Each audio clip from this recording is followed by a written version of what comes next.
న్యాయం గురించి కానీ కుల సర్వే గురించి కానీ సదస్సులు సమావేశాలు నిర్వహించినట్లు కానీ వ్యాసాలు రాసిన పరిస్థితి మనకి ఎక్కడా కనిపించదు. పైగా తెరచాటు నుండి సమగ్ర కుల సర్వేను తప్పుదారి పట్టించే ప్రయత్నం కూడా చేశారని అంటున్నారు. అంతేకాదు ఒక వర్గం మీడియా కూడా ఇదే పనిచేసింది.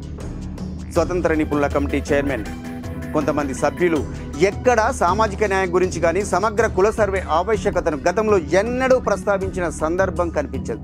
బీసీ కమిషన్ నిర్వహించిన సదస్సులో తమ అభిప్రాయాలను తెలియజేసినట్లు కానీ సమగ్ర కుల సర్వే ప్రశ్నావళిని తయారు చేయడంలో ఎక్కడా మచ్చుకైనా కనిపించలేదు.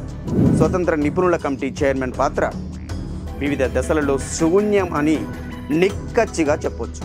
ఇక విషయం ఏమంటే సర్వేకు బీసీ మేధావుల సహకారం తీసుకుంది ఎక్కడా గుర్తించకపోవడమే ఇప్పుడు చర్చనీయాంశంగా మారింది.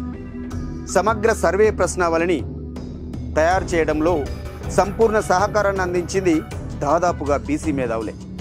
56 ప్రధాన ప్రశ్నలు, మరో 19 అనుబంధ